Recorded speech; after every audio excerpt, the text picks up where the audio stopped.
مجھ سے کہنے لگے کہ ہمارے ہاں وہ انڈیا سے آئے تھے دبئی میں. ہاں تو کہنے لگے میرے والد جو ہیں. کیا کرتے ہیں آپ کے والد؟ کہنے لگا میرے والد جو ہیں وہ ہاتھیوں کو سنبھالتے ہیں. ایک ہاتھیوں کا فارم ہے اس کو سنبھالتے ہیں. ان کے پاس تجربات ہیں. میں نے یہ راز بتایا. میں نے کہا اپنے والد سے جا کے کہنا ہاتھیوں پہ نظر رکھیں. ہاتھیوں کے باندھنے کی جگہ ہے. کیا وہ ہاتھی جہاں اس کے باندھنے کھڑے ہونے کی جگہ ہے کیا وہ ہاتھی وہاں پیشاب کرتا ہے؟ اگر نہیں کرتا تو پھر مجھے بتانا اور وہاں سے پھر خزانہ ملے گا. اچھا میں نے ان کو کہہ دیا. وہ بمبئی سے آئے تھے دبئی ملاقات کرنے. کئی سال پہلے کی بات ہے. تو کئی عرصہ بعد حج پہ ملاقات ہوئی. ان میں سے ایک صاحب کی, اور مجھے یاد ہے انہوں نے پٹسن کے کپڑے پہنے ہوئے تھے جوٹ کے. وہ کہنے لگے اتنا نرم ہے کہ آج کی دنیا پھر سے پٹسن کے کپڑوں پہ آ گئی ہے اور دنیا کا مہنگا ترین یہ لباس ہے. انہوں نے پہنے ہوئے تھے. تو وہ صاحب مجھے حج پہ ملے. انہوں نے پہچان لیا کہیں, اور پہچاننے کے بعد کہنے لگے ہم وہی ہیں جو آپ کے ہاں عملیات سیکھنے کے لیے دبئی آئے تھے. اچھا مجھے وہ یاد آ گئی. میں نے کہا آپ میں سے ایک صاحب تھے, آپ تھے, کون تھا؟ جن کے والد ہاتھیوں کی خدمت کرتے اور ہاتھیوں کے نگران تھے. تو وہ کہنے لگے وہ میرے فلاں تھے. تو میں نے ان سے کہا تھا کہ میں نے کہا کہ ہاتھیوں کا پتہ کرنا, جو ہاتھی جہاں مسلسل باندھے بیٹھے اٹھے. ہاتھی بیٹھتا تو ہے نہیں, ہاتھی تو کھڑا رہتا ہے. اٹھے بیٹھے بیٹھتا ہے ہاتھی, بیٹھتا ہے. اچھا وہ بیٹھتا ہوگا, میری معلومات کمزور ہیں. تو جہاں ہاتھی اٹھے بیٹھے تو وہاں اگر پیشاب نہ کرے. میں نے یہ بات کہی. فوراً کہنے لگے کہ ان کے والد چونکہ بات دلچسپ تھی اور بات کے ساتھ خزانے لگے ہوئے تھے, اس لیے ان کے والد نے اس بات پہ بہت توجہ کی اور بہت دھیان دیا.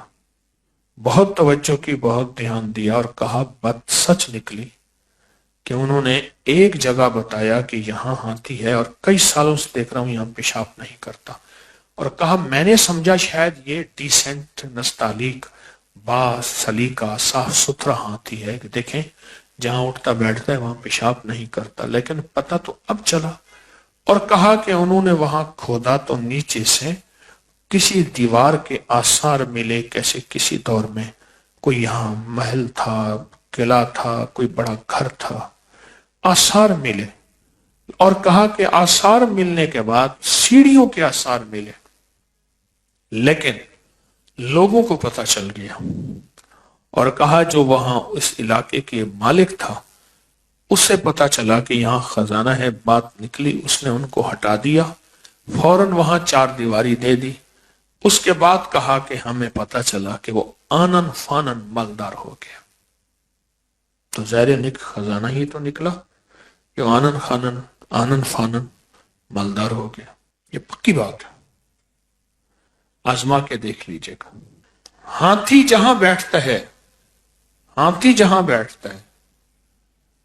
اور مسلسل بیٹھے, اور جہاں بیٹھے اور وہاں پیشاب نہ کرے, کسی اور جگہ کرے, اور کچھ عرصہ تک اس کو دیکھتے رہیں, پکی بات ہے نیچے خزانہ ہے.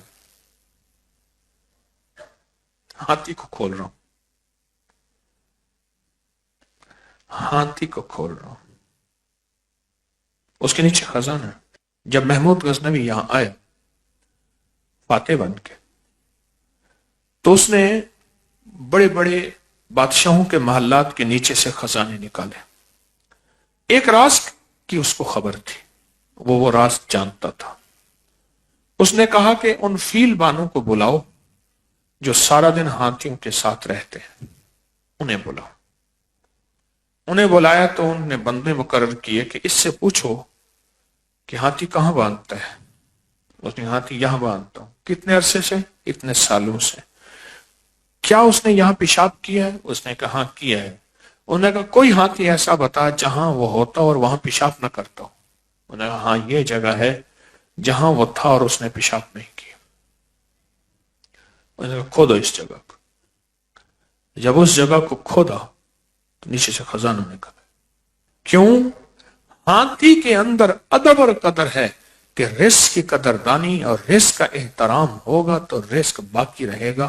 اگر رزق ادب کھو جائے گا تو رزق روٹ جاتا ہے.